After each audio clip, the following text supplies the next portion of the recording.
I'm going to run through all of these different things. As I say, it would be really good if you could interrupt me as you go along to make sure that I'm answering any queries that you have. But I have allowed a section at the end for questions, and I'm going to do that in two parts. So there will be general questions where you'll get an opportunity as an audience to ask me questions, and then towards the end I'll also take individual questions that are about your application. If there's anything specific to your application or something around the eligibility criteria or how you tackle something, then I'll be available to answer those questions as well. My colleague Stephen, who's our Chief Operating Officer, will also be joining us at that point, so there won't hopefully end up being a big queue of people. There'll be two of us to answer your questions at the end, so you'll get the opportunity, hopefully, to cover off any queries that you have. Is that okay? Are we good to go? Mm-hmm. Yes? Yeah. Right, great. Okay, so first up, got a little video that we like to play.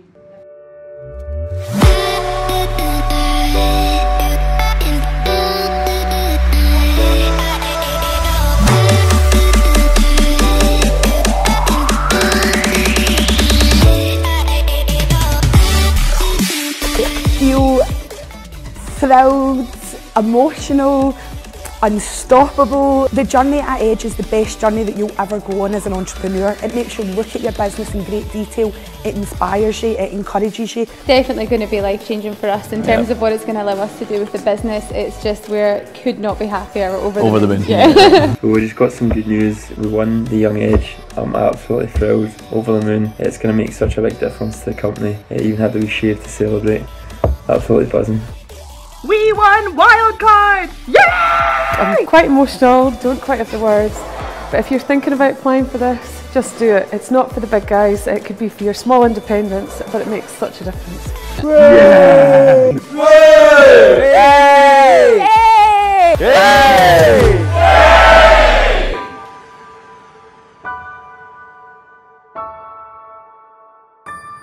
We like to start with that video just to give you an idea of the journey at Edge and how it can feel to actually get to that stage where you've been lucky enough to win. And obviously what I'd also like to talk to you about is that Edge is not just about funding, there's lots of other aspects to it which I'll touch in more detail.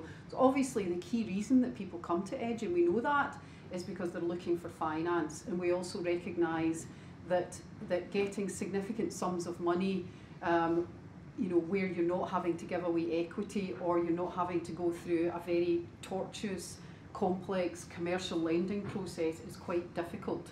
And so obviously that's the main reason that people come to us, but we also provide a huge amount of other types of support to try and make sure that if you are successful at winning Edge, you've also got the support that you need to put that money into action and hopefully to drive your business forward and to make a success of your business. So that's a few quotes from the video that we like to use, and then we'll get into just a little bit of background about Edge, because we're a wee bit of an odd organisation. A lot of people think that we're public sector. We're not public sector. We're actually a private sector organisation, but we draw down funding from Scottish Government to use as grants to support our winners. So basically, originally Scottish Edge was an idea that started off at Scottish Enterprise, which, has everybody heard of Scottish Enterprise?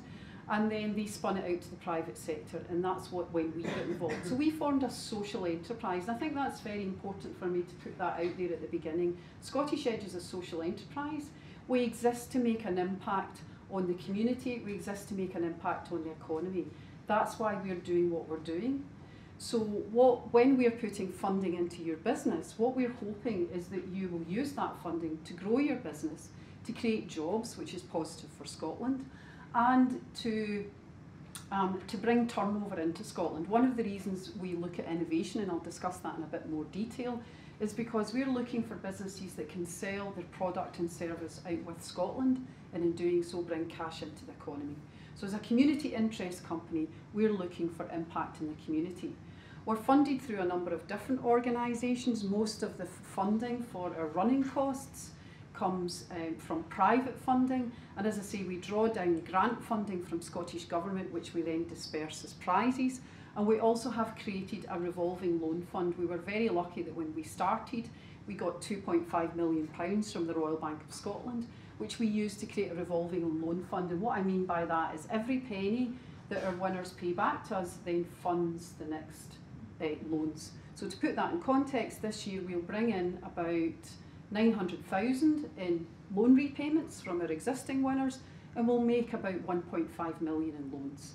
So that's a bit about how it works. So it makes us slightly different in that we're not, as I say, a public sector company, we're a private company, but very much focused on supporting businesses to have an impact on the economy and on communities. So, just a little bit about what we've achieved to date. So as you can see, the key headlines there are we've supported 395 businesses. Between them there's been, I think it's 435 awards, so obviously you can win our grant-only awards and then go in to win the main awards. And we've awarded over 15 million in grants and loans. Obviously with the grants, those are non-repayable, we don't get them back, but as I've explained, we bring the loans back and we recycle them. Now what we look at is, in terms of our success, is judged obviously by the success of the businesses that we support. So we contact the businesses every 6 months and ask them about new jobs created, additional turnover generated and what funding they've brought on board. And as you can see, between collectively, not counting our last winners who've not had an opportunity to put that into place yet, you know, we've had, the businesses have created over 1,800 jobs and generated over 150 million in additional turnover. Right, so now we're going to get to the bit where we talk about the competition itself. So can I just ask, out of interest, has anyone downloaded the competition brochure from the website yet? Okay, just a few of you. Well, what I would say is when you go back, if you do decide at the end of this that you're going to make an application, that's one of the first things you should do, because it basically covers off most of what I'm going to say today and gives you a lot of hints and tips. There's even a little section on it as to why people haven't progressed in the Edge competition. So I think that's a useful source of material, but I'll go into that in a bit more detail. So, it's a wee tiny bit complicated at Scottish Edge in terms of the different competitions and the different categories, and I'm going to run through that. But from your point of view, can I please assure you that it's not? Everybody just fills out the same application form. So you all fill out the same application form, it's all more or less assessed in the same way. It's slightly different for wildcard, but so from your point of view, as the customer, it's simple. You just fill out the application form. There are some boxes at the outset where you can say, yes, I'd like to be considered for Scottish Edge, or I'd like to be considered for Young Edge or Wildcard. But actually, you honestly don't need to worry about that, because we take care of that. So if you've accidentally ticked the Scottish Edge box, but you're under 30 and you would qualify for Young Edge, then we'll consider you for that category as well. Similarly, if you've thought, you know what, I've only got a drawing at the moment, but I want £100,000 worth of funding, and you haven't ticked the wildcard Edge box, we might think, okay, they've only got a drawing at the moment, so there's no way they would win £100,000 of Scottish Edge funding, but they would be brilliant for wildcard, so we're going to consider them for that category. So what I would say is, tick the boxes, but don't worry if you don't tick the boxes, we'll take care of that. The key thing for you is to complete the application form, and as I say, we keep it simple, even though there are some complexities to the competition. So I'm going to start with the smaller parts of the competition first. They are 100% grant only, so that money comes from Scottish Government. So our first one is Young Edge, and that's for young people aged 18 to 30, where the directors working in the business are all under the age of 30. So can I ask, is anyone Young Edge eligible here? Just a few, great. That part of the competition is actually perhaps the smallest part of our competition. I'll give you some numbers in a minute, so a good category to be going into. Now Wildcard Edge and Young Edge we've been running since round 4, so actually started, Young Edge started when the competition was still at Scottish Enterprise. I ran Young Edge in my last job, and then has been running ever since. Now Wildcard was something we introduced when we took over the running of Scottish Edge, and it was because we recognised that it's very difficult when you're a very early stage business, when you've just come up with an inventive idea, to actually get the cash to just take it forward a little bit, to actually perhaps put together a prototype or to do some market research, or to do some customer validation. How do you prove that this idea that you've got is actually something worth doing? And so we recognise that there is a bit of a gap in Scotland for funding for that sort of part of the business journey, if you like, and that's where we came up with Wildcard. So what we're looking for there is early stage, pre-trading, very innovative ideas. And then Scottish Edge, which is the main category. And we've also got some smaller prizes within Scottish Edge. So we've got our top prize, our Higgs Edge prize, which is for science, technology and engineering. And that's for our very, very, very clever businesses, the ones where we have to read the application form 3 times. That's our Higgs Edge winners. And what we're really looking for there is really, really exciting businesses that have something that is globally commercial. So to give you examples of previous Higgs Edge winners, we had ClinSpec, who've developed a blood test to detect early detection of brain tumours. We've RD Graphene, who are patenting a process for the quick manufacture of graphene. We've got Epipole, who do handheld retinal scanners. So these are so Higgs Edge is the very clever end of what we do. Does anyone in the room think they're eligible for Higgs Edge? Excellent, good, because that's always a really exciting category. Then we have Creative Edge, and we've always supported creative businesses, but we found that we weren't getting that many applications from the creative sector, so we created Creative Edge to really shine a spotlight on that and encourage creative businesses to come forward. And now, in fact, if you look at the sectors coming forward, that's the second biggest sector coming forward into Scottish Edge. With Social Enterprise Edge, and again, we always help social enterprises, but it's to focus and say, please, we're very welcome to social enterprises. We recognise that that's a different way of doing business. So we're less focused on massive turnovers and job creations and more focused on what impact are they having in the community, but we do have funding to support social enterprises. So again, can I ask any social enterprises in the room? Great, good. Then we have Circular Economy Edge. Again, that's Zero Waste Scotland approached us and asked us if we could introduce a part of the competition that focused on that.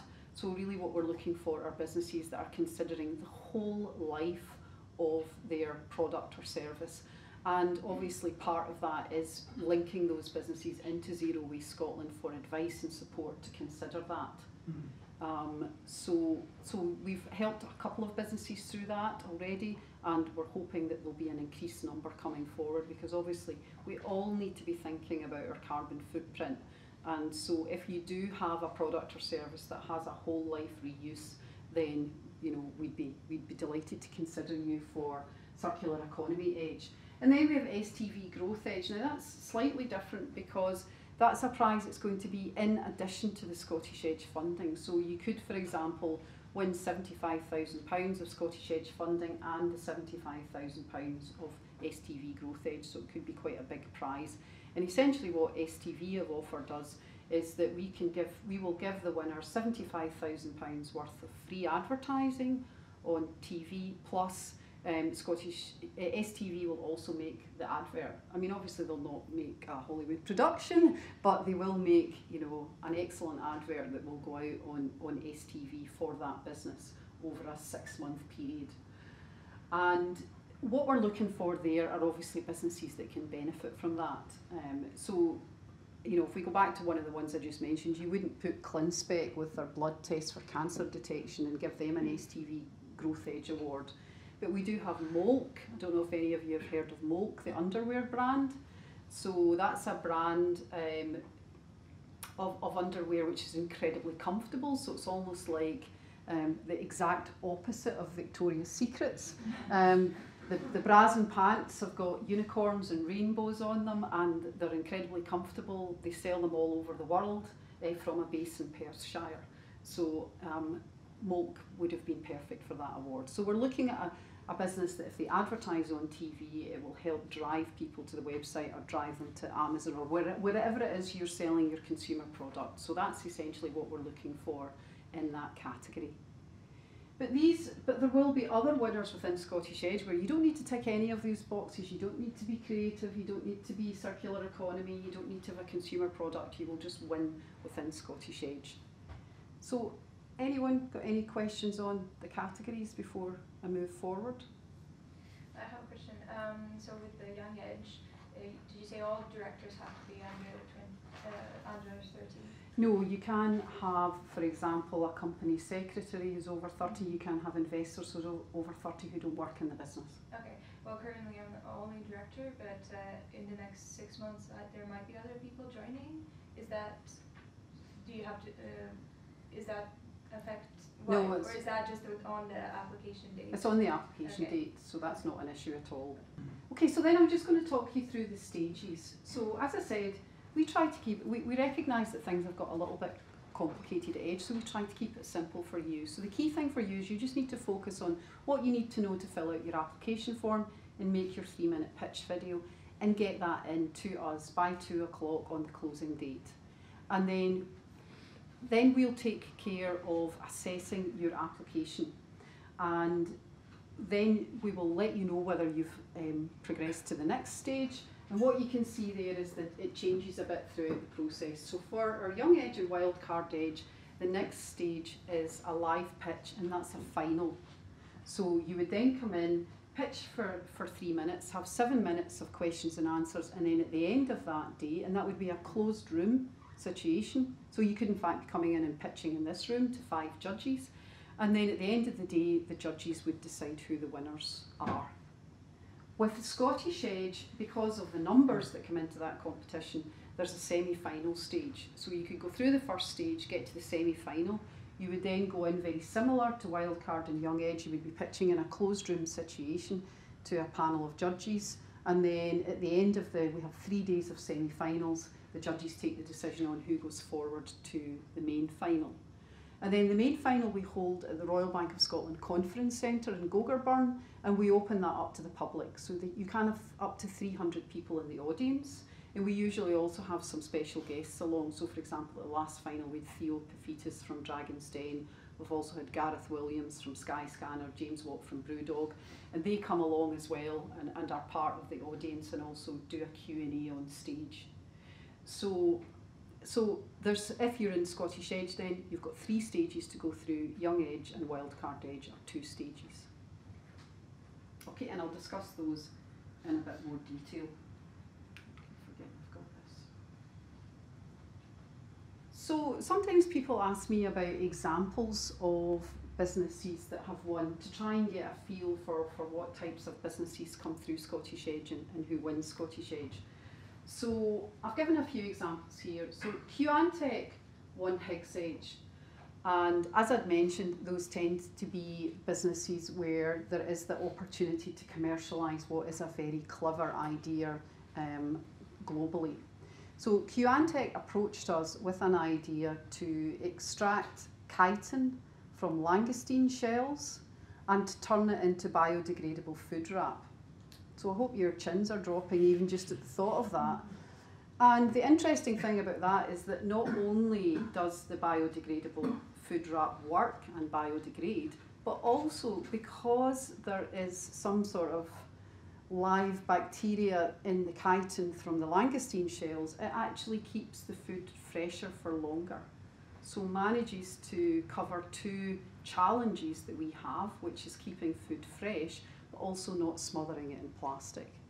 So we were one of the first investors in that business, and now recently they have received significant amounts of funding from Sky Ocean Ventures, and they're in a partnership with Waitrose, so their product will be starting to be used to wrap up all their fish products that are produced by that's a particular brand. I think it's Duchy of Cornwall fish products, I think coming up this spring, so that will be their first customer. Turtle Pack was a wildcard winner initially and then came back and won £100,000.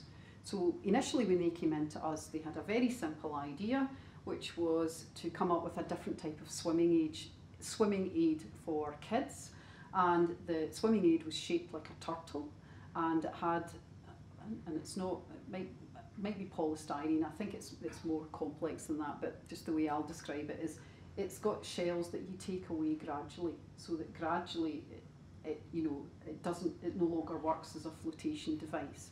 But also, interestingly, so the person that came to us was a swimming instructor, and he was saying armbands don't work because they hold you upright and you need to be in the correct position for swimming. So they came to us, won a wildcard award, developed a prototype, got a lot of interest, and then came back and won £100,000 from Scottish Edge. And they're now, actually their big customers are councils who are buying these products to be used in swimming lessons across the council areas. So they've won some significant contracts with the Turtle Pack. Next business, Udrafter, was a couple of young brothers, students from Aberdeen, who came up with the idea of a recruitment website that was about matching students with employers to enable students to get work experience and employers to use short-term skilled staff while the students were still at university. And that's taken off. At the moment they're mainly working in Aberdeen. They're about to roll it out to Edinburgh, and they've had 2 lots of investment to grow that, so it's a tech platform. So this is just to kind of give you an idea of the types of things that come through Edge. Anyone got any questions on that? Okay, so number of winners. I think we got that question. It's not easy to win Edge. Sorry about that. And I mean, as the CEO, if I had more money, I would give more winners. Because I think the reality is that sometimes people will say to me at the very end, why didn't I win Edge? And I have to be honest and say, we just didn't have enough money to go round. The truth is, the lovely thing for all of us in the room is that there are a great number of innovative, high growth potential startups in Scotland run by very exciting teams. Unfortunately, we have limited budgets to support those that we do, but we hopefully pick well and then put as much support in as we possibly can to help those businesses to grow. We'll just be giving what we can afford to give from our resources. So what we're looking at in this competition is that we'll probably have 12 winners, and that is down from the previous round. We had 16 winners in the previous round and 24 in the round where we had £1 million. Then with our Young Edge, however, those competitions will be the same size. So usually we get about 60 coming into Young Edge. We'll take about 16 to the final, and there'll be 7 winners. We have a budget of 75,000. Wildcard is the same. So typically we get about 110, and we'll have 7 winners. And then Social Enterprise Edge, we don't get a lot of social enterprises coming into the competition. So if you are a social enterprise and you enter, you've got a good chance of winning that competition. Okay, so it's not easy. Now, bearing that in mind, and when I started at Edge, it started off myself and my colleague Stephen, who you'll meet later, and I remember us sitting down and we were saying, okay, there's great things about running a competition. It's really exciting, and you get to help winners, and everybody's over the moon at the end. But what happens to all the people that don't win? And I was like, I don't know that I'm going to be really comfortable in a job where 85% of the time we're saying no to people. So bearing that in mind, what we try to do is to give you something for coming into the competition. We recognise that it's going to take you time to fill out your application form. It's going to take you time to make your 3-minute pitch video. So we guarantee to all of you that we will give you feedback on your application and also link you to one of the judges. So as well as getting the points of feedback, which are collected from the panel of judges, so it's not just one judge's feedback, it's a group of people's feedback, we will also give you the name and email address of one of the judges who's on your panel. And that happens whether you go through the competition or not. So even for the successful people that keep going through, if you manage to win the Edge, you get feedback at the first stage, at the second stage, and at the third stage. You get 3 lots of different feedback. And hopefully people will find that useful. And some people said to us when they got the feedback at first, they were just like, oh, I'm not interested, I didn't progress, I don't care. But then they go back and pick it up and look at it again and think, okay, maybe I can do something with this, maybe I can speak to that person and see how can I strengthen my business case and move forward. Whether that's coming back to Edge or taking it in a different direction is up to you. But hopefully that means that recognising that only a small percentage will win, you will get something out of coming into the competition. Okay, so here are all of our dates. The reason we publish those at the outset is to make sure that you keep them clear. So if you're a social enterprise coming into the competition, you know that's the date of the final, and so try and keep that clear in your diary. We stick with our dates. I mean, these dates were probably put together about a year in advance because I've got a very small team, so we need to know the dates in our diary, just even so that we can take annual leave and so on. So those dates won't change. So worth taking a note of them, and as say if you're going for a wild card or you're going for a young edge, you know that if you're successful, that's the day you'll be expected to turn up and pitch. And all of those dates, as I say, are on our website.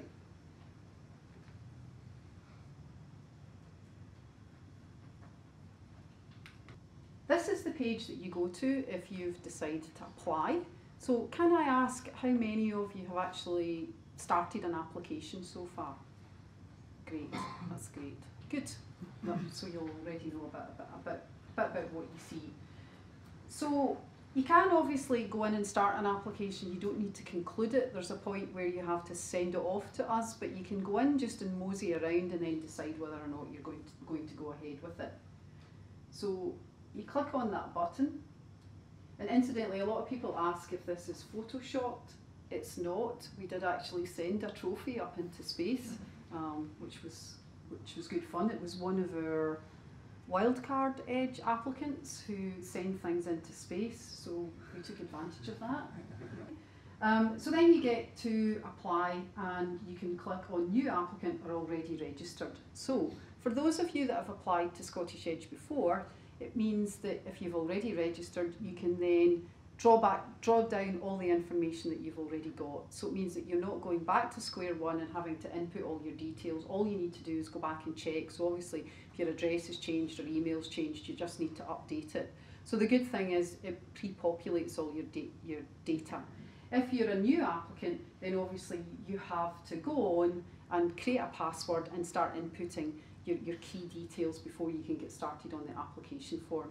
Now, please, when you go on, take a note of the email address that you use and the password that you use. I know that sounds really simple, but we get loads of calls from people who've forgotten their password or trying to log in from different email addresses. The other thing as well is if there's more than one of you in a partnership, can you please just give us one set of details? You can give us the other applicant's details, but don't try and log on with two different email addresses. That just doesn't work. So just to keep it simple for us, if you're in a partnership, use one email address and one password.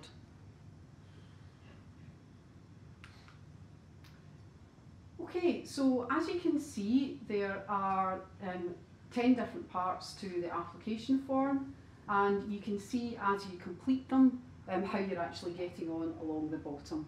And there's information on how to complete the application and details along the way to tell you what we actually require in each part of the application. And that's also covered off in the competition brochure. So that tells you actually what we're looking for in each of the boxes and why.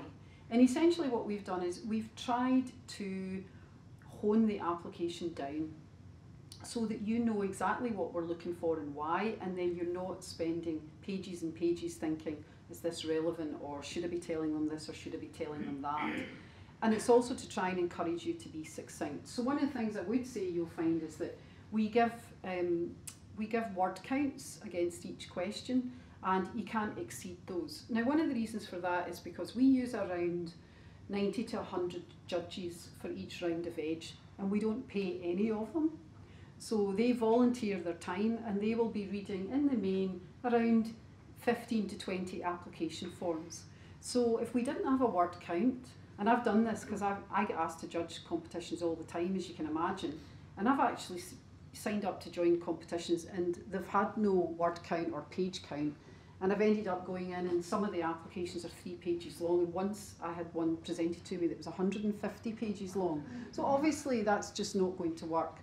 But also from our point of view, we do think that it's helpful to you to be succinct in how you describe your business. And what we'd like to think is, again, and this is a way of trying to think what benefits will I get out of this, is that this information can be used for other applications. If you're going to then go on to make a loan application to, for example, DSL, or you're going to make a grant application, then you can cut and paste, because most of what we're asking you is what anyone that was interested in investing in your business would be asking you. There's a few questions that are specific to Edge, but most of them are general questions and pieces of information that you can use elsewhere.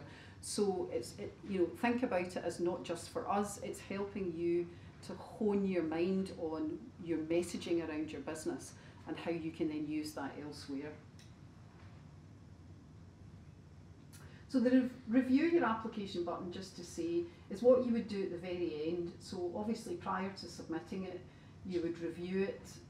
We have a little bit of an issue, and this is just to say we have written our software on Microsoft Dynamics Portal, and so sometimes it's worth cutting and pasting into a Word document for things like spell check. It's not always perfect for those kinds of things. So you might want to review your application, go through it again before you actually submit it, and then you can print it off at that stage as well. Don't worry if you don't do that, because obviously we'll have copies of your application. So if you accidentally submit it and don't print it or save it by the end, then you can just drop us an email and we'll send you a copy of your application form. Okay, so as I mentioned, we put up the questions. We give you some guidance as to how to answer the questions. So here we've got entrepreneurial spirit. Now that ties into one of our 6 assessment criteria, which I'll tell you a bit more information about. So really what we're looking for there is, tell us about what's led you to this stage where you want to go into business, what you feel your strengths are, why you're the right person to take this forward. Who do you have around you in your team? Now, a lot of people can say, well, actually, it's just me. It's never really just you, though. There's a chance that you've got someone who's in your family, perhaps, who's advising you on accounts. You might have an advisor that you're working with. You might have a friend who's in business who's giving you advice. So detail those types of things as well. So who's involved with your business? It doesn't necessarily have to be people that you're paying. Yes, so I have a question related to who you bring in as part of your team, and who then can be funded by Scottish Edge, because I understand that Scottish Edge will not fund the salary of the director, is that right? Yes, that's correct. So who else is it? So if but you can take on staff and we'll pay 100% of their salaries. So as part of your team behind the company, there's quite a lot of people that are involved in my company. Does that, if I name them there who are not currently employed but they're contributing to the company, can I still name them as potentially being supported financially by Scottish Edge? Do you understand my question? Yeah. So are you already paying them? No. No. Right. Well, that's fine then. What you would say is that you would be using the Edge funding to pay them. And I can still put them in there. Oh, absolutely. Okay. Yeah.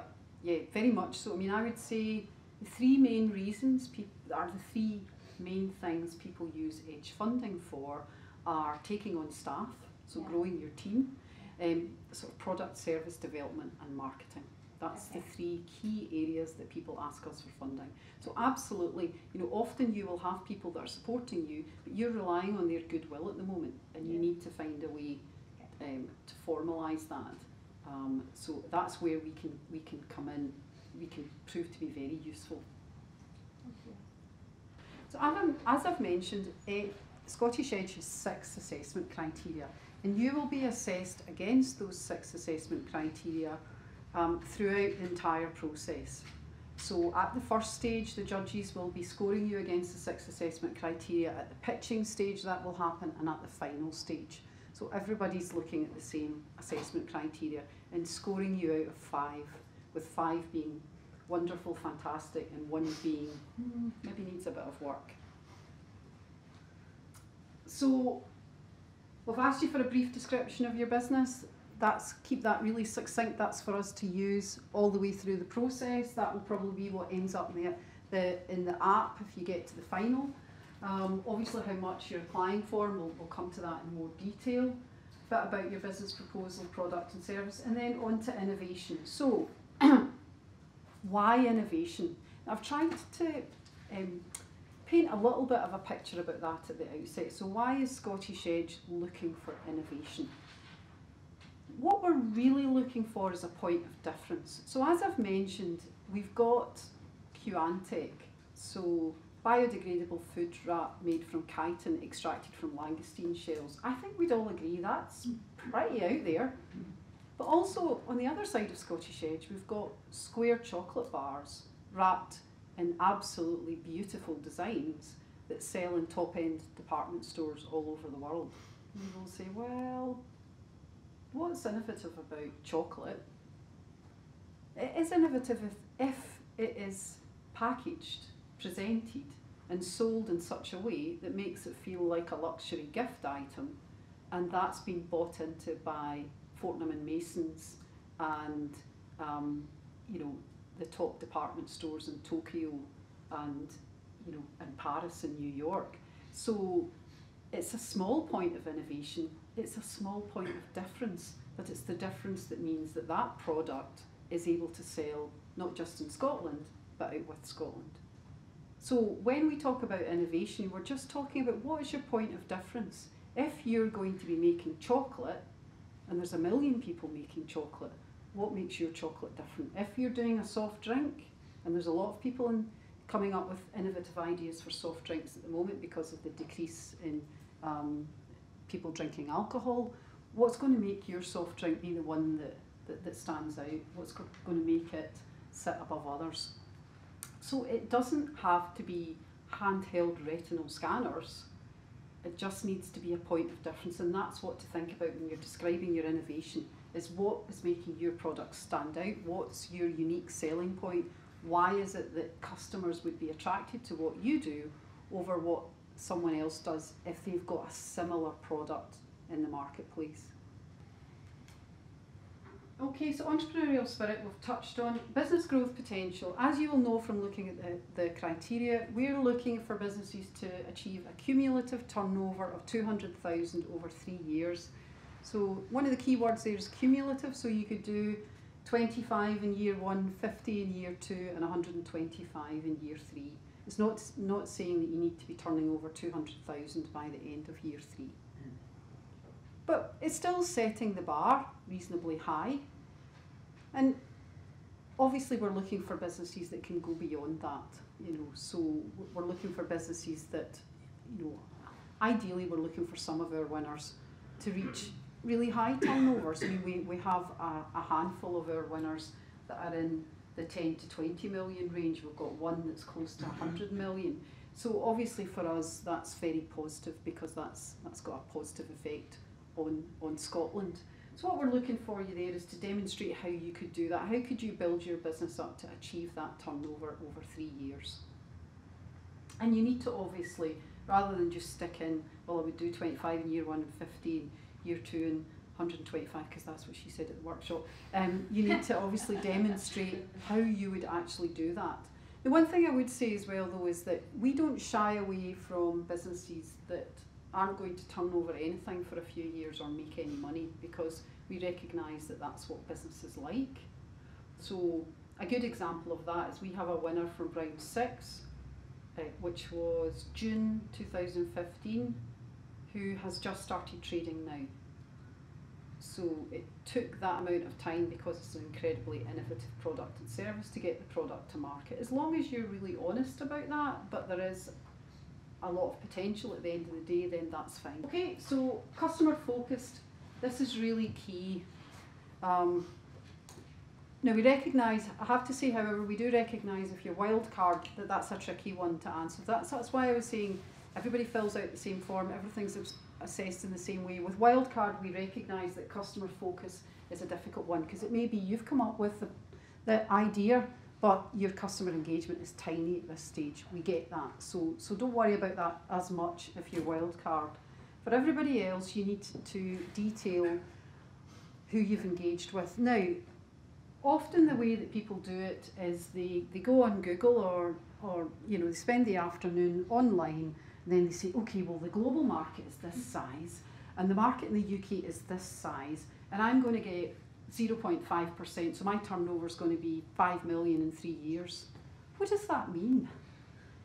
So that kind of thing, I have to say, is really frustrating, because, okay, it might be nice to know the size of the market potential, but what we're looking at is what's the addressable market, what could you get to, and also how are you building that up? So what I prefer to see it from the sort of beginning out rather from the outside in.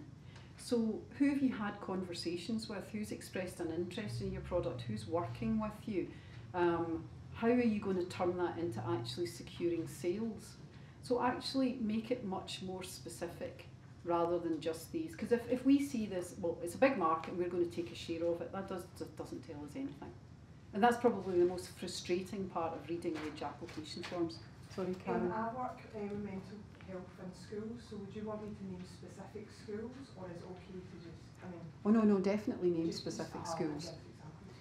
And remember, actually, that takes me to a point on confidentiality, which I've not covered yet. We take confidentiality really seriously at Edge. Obviously, all of our employees are bound by rules of confidentiality. We also, every single judge signs a legal agreement which ties them to not revealing anything about the applications or the process. If you have something that is confidential and you get to a live pitch stage, we ensure that you don't reveal that on stage, so the information would be shared with the judges behind closed doors. So we do take all of that seriously. So don't worry about that. If you've got something where you're in a patent process and you've been told not to disclose things, because it's a closed process, you wouldn't have to worry about that within that process. I mean, obviously point out to us, you know, that this is strictly confidential in the form, but the system allows for that, so just to cover that off. Just wondering if we get a copy of that NDA that's being signed, or that's you are sort of a central repository of all of those. We're a central repository of all of them, so, but I mean, you know, again, we have no issues with showing you that. If you wanted to see that all the judges on your panel had signed the NDAs, that's there, but we take care of that. We have Harper McLeod as our lawyers, so we've made sure that's watertight. What I would say as well is that in the entire time I've been at Scottish Edge, we've actually never had an issue with that. I did have an issue with it in a previous job, but I've never had an issue with it here. I'm really pleased to say there's never been any breaching of IP. So utilisation of funding is how you would use the Scottish Edge Award. And what we say is, you know, detail what you need it for. So a lot of people see the top prize of 100,000 or 150,000 and they make things up to get to that. But remember now that we've changed the grant to loan ratio. This is 70% loan and 30% grant, so don't ask for more than you need. Take what you actually need. That's a good question. So if we were to use this as match funding for Innovate UK, it becomes really difficult to break down. So it would be match funded. So do we kind of apply the proportion of funding that would be coming from Scottish Edge related to the Innovate UK? Yes. Yeah, so what you would say is that alongside this application we've applied to Innovate UK, we would be using the lending. Remember, you could only use the loan money rather than the grant money for Innovate UK, and this is how the project would be made up. Put that in the form. Okay, yep. And that's it. Okay. If you've applied for other funds, so I've applied for like First Port funding for the Build It Award, so would we include that as part of our application? So like we've applied for investment from here, there, and the next place. Yeah, absolutely. And with that, we would look to do this with your fund. Yeah. And we put that in the utilisation of funding section? Yep. Or in the Yeah, in the utilisation of funding. And again, that gives credibility as well, the fact that you're discussing with other organisations.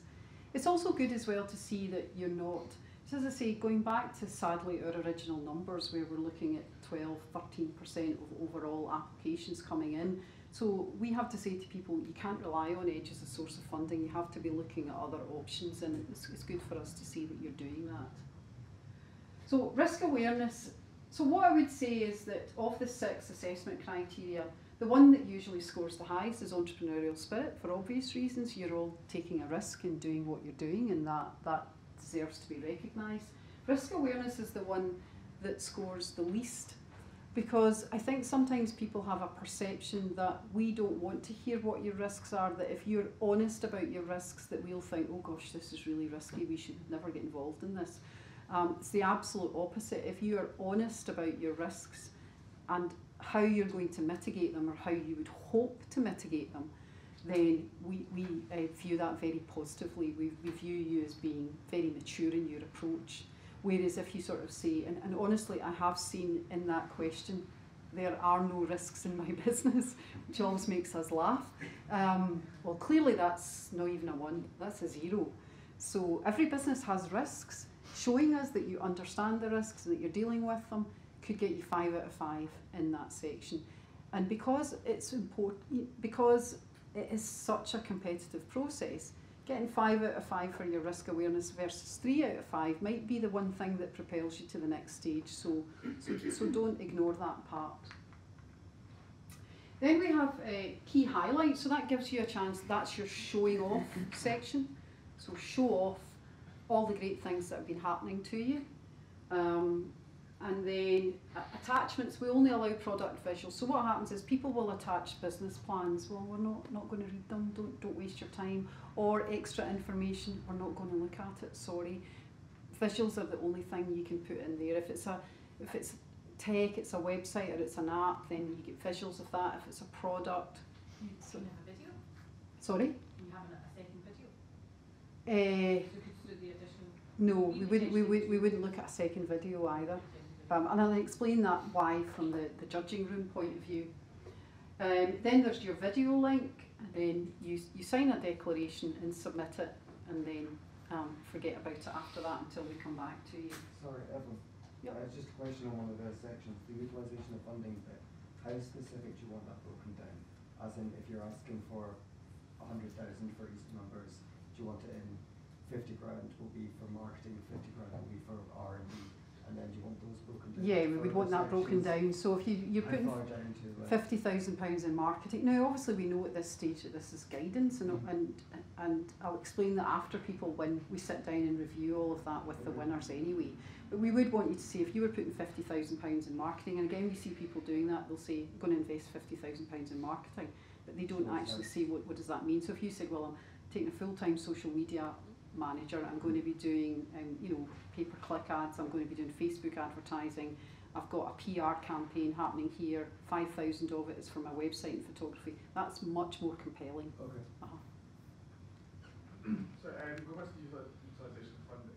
If you're eligible for both Young Edge and Higgs Edge, should you break down how you spend the funding if you're at 15,000 versus No, that's an excellent question, and I should have covered that off. If you're coming in for Higgs Edge, then what you would do is break it down for Higgs Edge.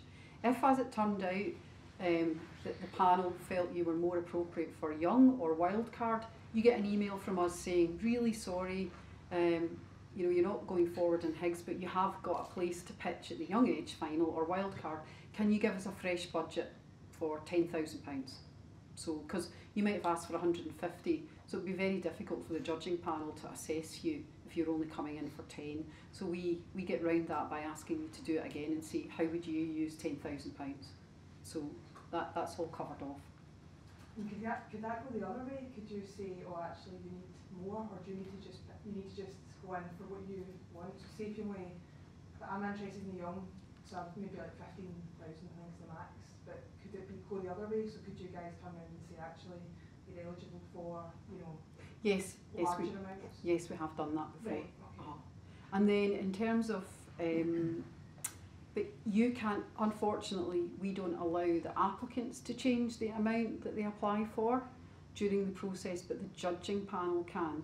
So if we go back to the video that I showed you at the outset, there was a sort of tearful woman clutching a glass trophy and saying, this isn't just for the big boys. She was running a gin distillery in Perthshire and had applied for 35,000, and the judging panel gave her 70, because they just thought that she was, it was such a good business with so much potential, and actually she has proven that was the case. Does it I know. The way, Sorry, does it work the other way if you apply for 100,000? Oh, yeah, no, all the time, but that's a budget thing. So usually what happens when we get to the final is you might end up that all 18 finalists have asked for 100,000. Okay. And when you pick your 12 winners, they've all asked for 100,000. Well, clearly we don't have that amount. So what would happen is the top scorers would get the top amount, and then it would go down from there. But the average amount is about 65,000, so it's still quite significant. Is it better then to ask for slightly less and then you're not It doesn't make any difference. It's around what you would use it for. So don't make the mistake of asking for less thinking that improves your chances. It doesn't. It's really how succinct you are and what you would use it for. And also for the women in the room, please, if you need 100,000, ask for it, because what we find is that women are much less likely to ask for what they need and men are more likely to ask for more. And that's a gross generalisation, but I've been doing this job for 5 years now and it annoys me.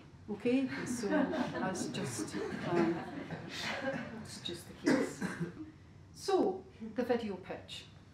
So a lot of people think, oh my God, you're not asking me to make a video. And I've spoken to people at times before and said, why haven't you applied to Edge? That's a brilliant idea. And they'll say, I couldn't possibly make a video. And so one of the things I want to talk to you about is how actually, you know, anybody can make a video, because actually what we're looking for is a video to be made on your phone.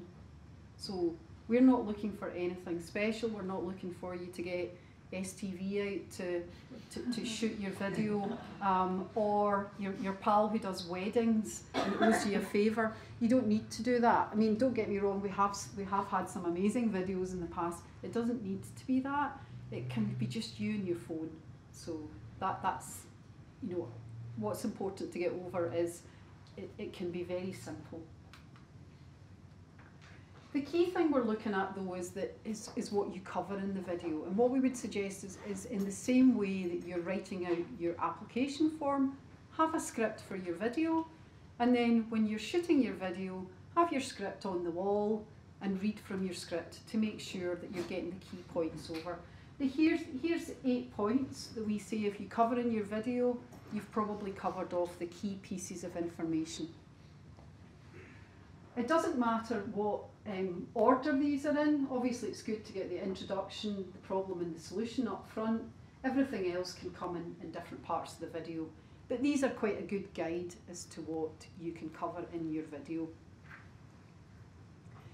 The other key thing in your video is to show your product or service. A lot of people like to think in pictures, and so they like to have an idea of what it is you're actually talking about.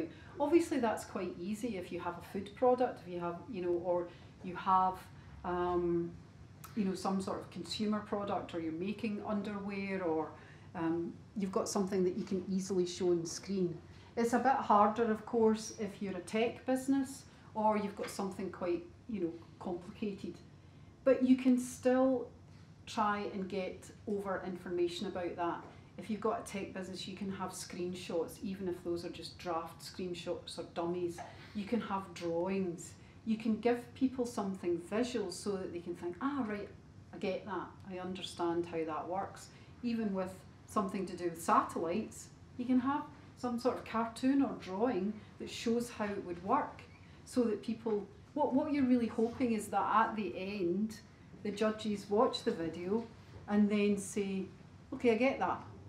So again, obviously having been doing this for a long time, I get really frustrated when I'm sitting with 5 judges in a room, and the way it works is that all the judges get a copy of your video link along with the application form, usually at least 2 weeks before they judge. So they have ample time to read through what are usually 15 to 20 application forms and watch 15 to 20 videos. Then on the day itself, we stick the video up, say, okay, now we're going to talk about this business that works in schools. Here's the video, and reminds everybody of the video that they've watched, and then we start talking about the application. And sometimes we'll show the video, and then at the end somebody will say, does anybody know what that business, I just don't get that. And then someone else will say, I don't get it, I don't get it. And then you've suddenly, it's like people haven't understood what the product or service, or perhaps what the unique aspect is. So think, okay, I can see what they're doing, but why is that? Why would that be of interest to the customer? What's you know, unique about that. So you need to try and go over a little bit about, as well as about you, because the video is you presenting your business saying invest in me, but it's also you trying to very succinctly get over your interesting product and service and what makes it unique. Okay, so I'm going to show a video of one of our winners and I'll let you see how he does it. Hi, my name's Kenny Arthur. Before I started this business I was a professional goalkeeper for 20 years. But in 20 years I could only find 2 decent saves for my Scottish Edge 10 application. But I assure you, this isn't just a tale of a bad workman blaming his tools. It's that goalkeeper products worldwide are either cheap and poor quality or expensive and simplistic, and nothing changed the whole time I played. Football changed significantly though, with every change making the game more complex and challenging for a goalkeeper. Modern boots make the ball swerve and spin through the air more than ever before. Lighter footballs travel faster, reducing reaction time, and every rule change in the history of the sport has made the game more challenging for a goalkeeper. Our mission is to redress this balance, making a neglected part of a football team a priority as opposed to an afterthought. My company is called GK Unlimited. We design and manufacture performance products for goalkeepers, and we're disrupting this marketplace. Everything we release improves the performance of our target customer through our product innovations. We've already released the flash frame concept. This features lightweight materials, streamlined tailoring and an innovative flash frame in the backhand that reduces drag and air resistance, essentially making a goalkeeper's hands faster. This is very helpful when the ball is travelling towards you at 70 miles per hour. We've several other products at the R&D stage that we're really excited about, including a new way to protect the fingers, a new way to protect the wrist, and a training football that's more difficult to see in flight, so improves the reaction times of goalkeepers. These all go back to our mission statement of making the life of a goalkeeper easier in everything we do. Now, football's huge, with 265 million players registered globally. Goalkeepers need to purchase several pairs of gloves per season and lots of other products, making the goalkeeper product market worth £11 million and the European market worth £97 million. Nike and Adidas are the market leaders, but their products are pretty simplistic and haven't changed in a number of years. Our gloves are simply better, and I believe that this product difference and our brand strategy will allow us to compete and gain significant market share. My partner's an award-winning product designer who's worked for some big brands in this space, and now that I've finished playing football to develop my business skills, I'm doing an MBA at Strathclyde Uni. We're fortunate to have 3 experienced and talented mentors who support the business with operations, strategy and finance, and a great relationship with our manufacturing vendors who we've used part of our team and key to our growth. We launched a year ago and have already sold 11,000 units, turning over £235,000. The gloves have been worn in the top league in Scotland by professional goalkeepers, and we've recruited 7 retailers to stock our products in the UK and have trial orders from European distributors. We now need to put in place a better infrastructure allowing us to take advantage of the traction gained in our first year. We need to roll out a marketing campaign to extend our brand reach and engagement. We need to begin to recruit a world-class team which will in turn facilitate our international growth. We need to protect the IP of our finger protection concept, and we need to continue to design and develop exceptional performance products. For this we need 76,500 Scottish Edge funding, and we also need your support today. Okay, so before I ask for any comments, I think you'll notice that, so that was basically an iPhone, I think it was an iPhone, I think he told us that was just focused on Kenny the entire time, with a visual behind him and his products in front of him, and there were 3 cutaways.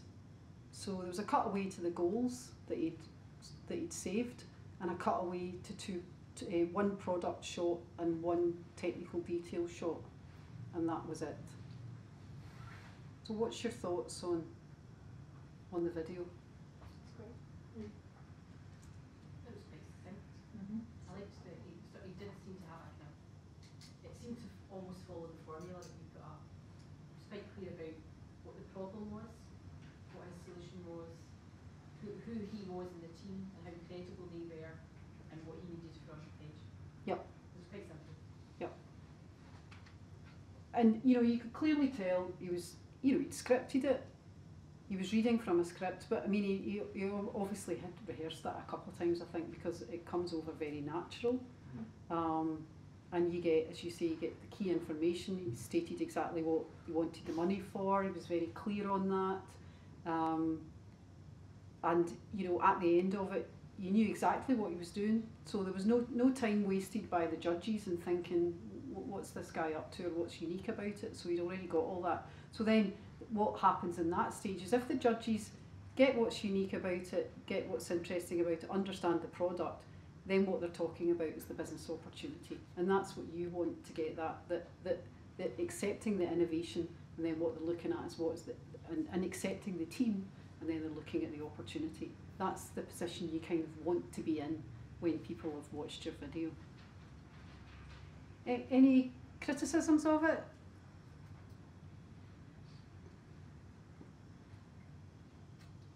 The audio is not that clear. Yeah, that's maybe in this room. I think it's fine in a smaller room, but yeah, I think you're right. Probably could have been a bit clearer.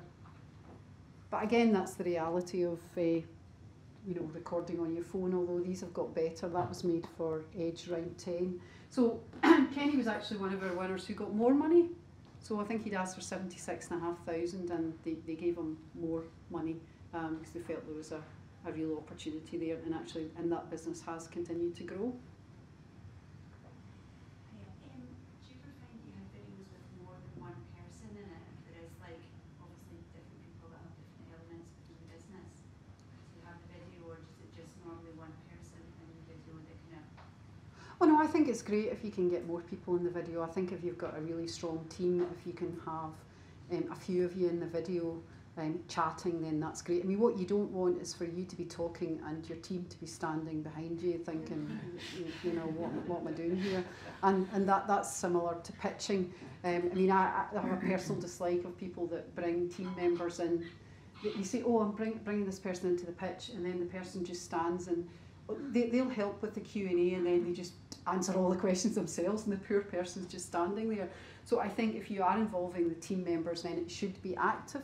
Similarly, I personally like, if you've got a customer already, if you are a trading business, or you've got a potential customer, then if you can get them to chat as well, I think that's great. That's really positive.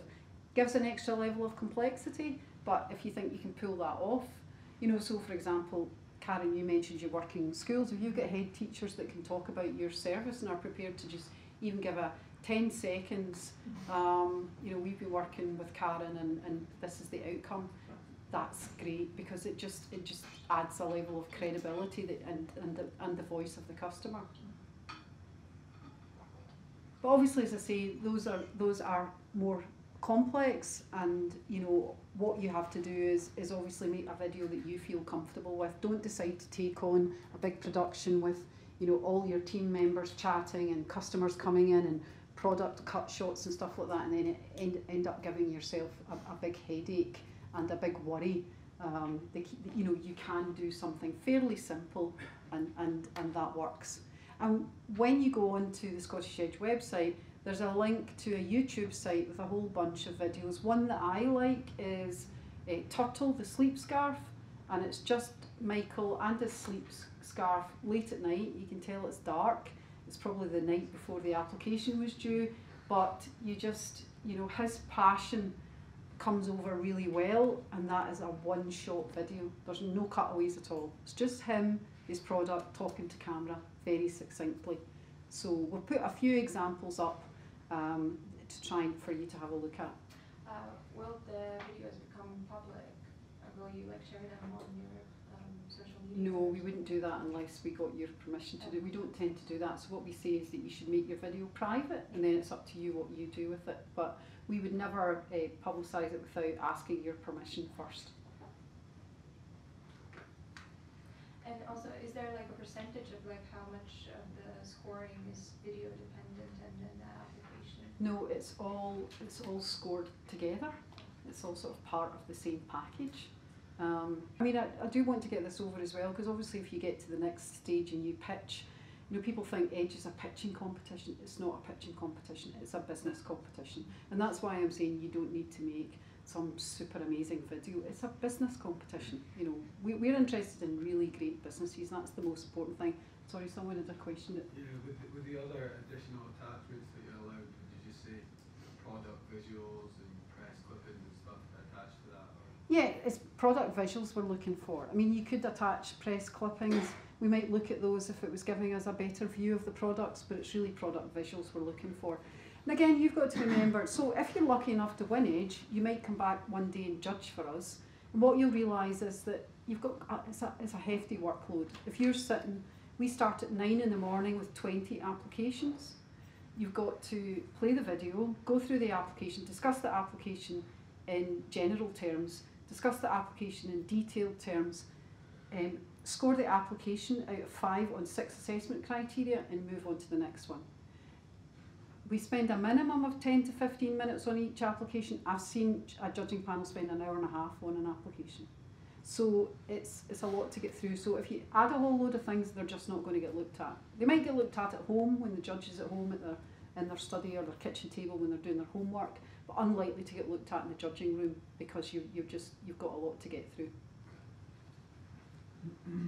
The STV award thing, how's that sort of selected in which category and what's kind of what they're So looking it's for? be selected in the Scottish Edge category, and it will be just a consumer product. And basically what we've discussed with STV is that as the businesses progress through, we'll keep them up to date with the consumer product businesses that we're looking at.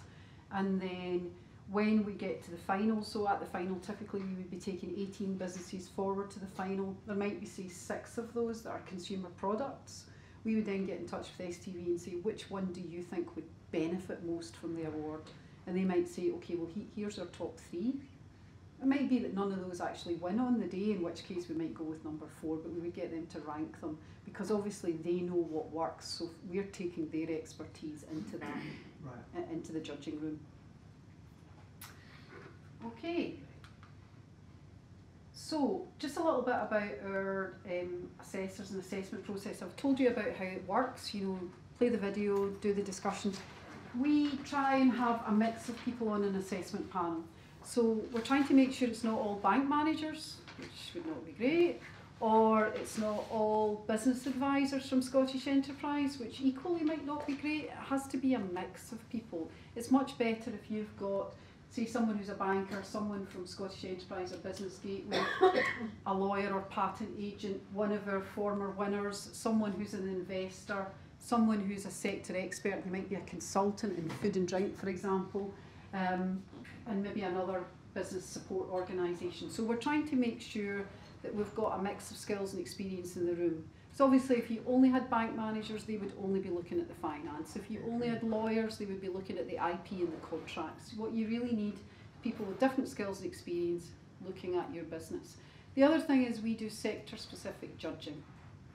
So if you're tech, or oil and gas and renewables, or food and drink, science, life sciences, creative, then there's technology. There's a day where you're assessed and the panel have a background in that sector to try and make sure that we don't get. I remember when I first joined Edge and I went and spoke to some people who had come into Edge in the past and had said, you know, what do you not like about Edge? And they said, oh, the judges don't know what they're talking about. And I just thought, okay, I'm going to make sure that is not an accusation that can be levelled at us. So we make sure that your judges know what they're talking about.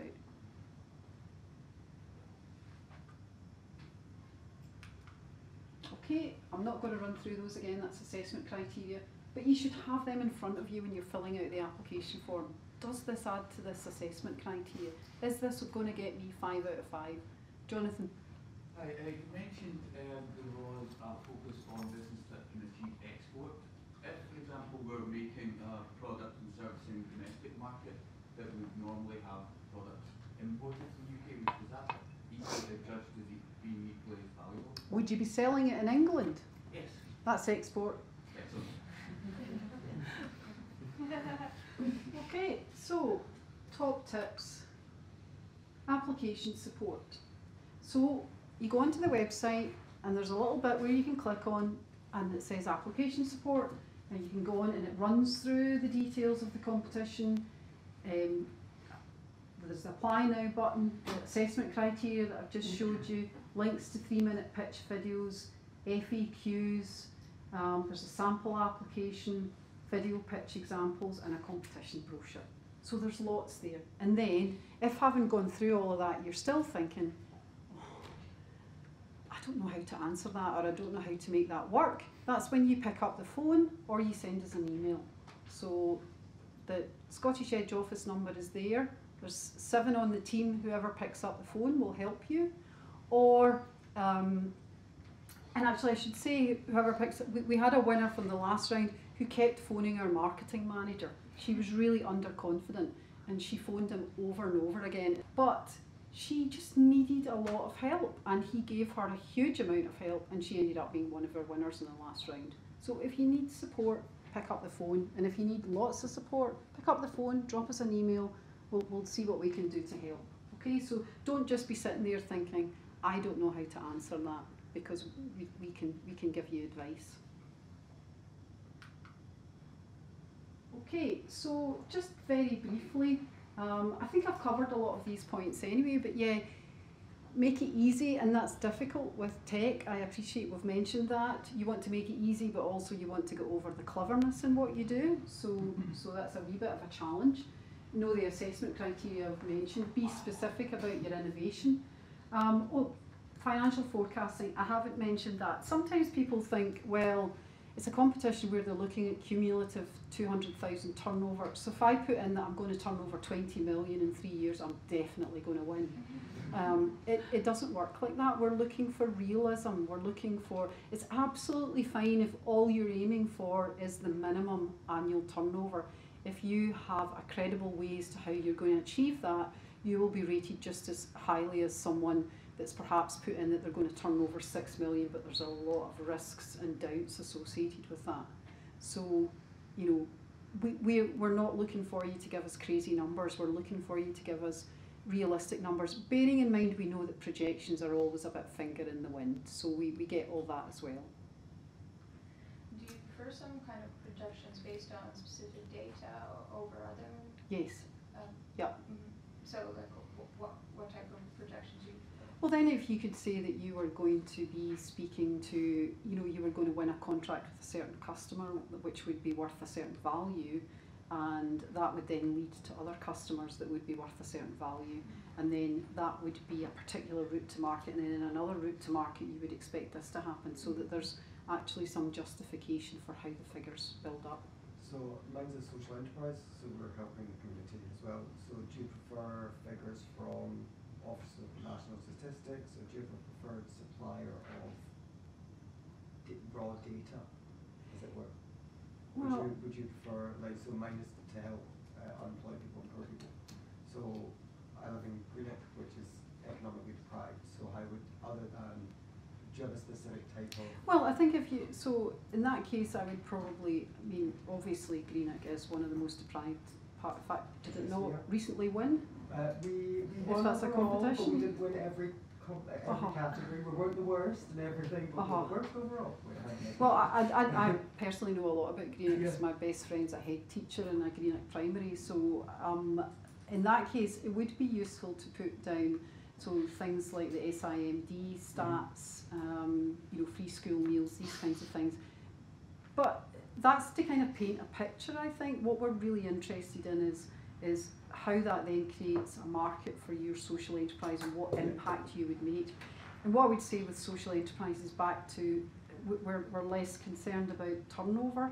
We still want to see what turnover you can generate and how that can help you to become a sustainable business. Social business. But it's about impact is key as well. Okay, I've mentioned about real customer engagement. So back to who are you speaking to in Greenock? And then we've talked about simplifying the spend breakdown, showing us that you understand the key risks and not saying there are no risks. And yeah, try and think about, are you answering all the questions? If you were reading your form, is there anything that you think you've not put over? And then I know this sounds like a silly one, but yeah, double check that your form before you submit it. I mean, there's so many. There's Grammarly now. There's I think it's called the Hemingway app, or even just whatever software you've got on your computer. But you know, don't get me wrong, it doesn't matter if your form is riddled with spelling mistakes and grammar errors, but it's so much better if it isn't, and you'll feel better yourself if it isn't. So even if you have to cut and paste it into another document and run a spell check, then I would encourage you to do that. you'll feel better if you know that you've put forward something that's the best that it can be. Okay, so just a little bit again about your perfecting your video pitch, and again I think I've covered a number of these points, but one of the key things I think to get over is your passion for your business. I think I mentioned to you that one of the videos that I like on our website is the one with, which is just a single take of Michael Corrigan, the entrepreneur, with his sleep scarf. But I think what really comes over is his passion. You know that he loves his product, you know that he's excited about the opportunities for his business, and that gets the judges engaged and excited as well. So often when you've pulled together a script and you've spent some time on it, you're forgetting that you've still got to be engaging with the camera and engaging with the judges that you're pitching to. So make sure you bring some passion and belief into the process. And then I think we've also mentioned about the unlisted option on YouTube, and you can obviously use other platforms which are password protected, but make sure you remember to put your password in. There's also a number of opportunities to get together with other winners and hopefully engage and learn from them. And then all of our winners also receive a support package from a number of our support package providers, as we call them. So companies like Harper McLeod, Johnson Carmichael, Marks and Clark, who either offer free support or heavily discounted support to help our businesses to access professional support to move forward. So what we try to do, as I say, is it's not just about the money, it's about the support we can put in place to our winners to help you to achieve your objectives. And if you achieve your objectives, then we achieve what we hope for, which is to make an impact in Scotland. So hopefully this could be you. So I'd like to take some questions. I thank you for all your questions as we go along, and also, as I mentioned, Stephen, my colleague, is now along, so if anyone has any specific questions, then we're happy to take those as well. You can ask us specific questions about your application. Can I just ask before we finish though, is everybody going to put in an application to Scottish Edge, or? Yeah? Yeah. Okay, good, great, okay, thanks. So, any other questions?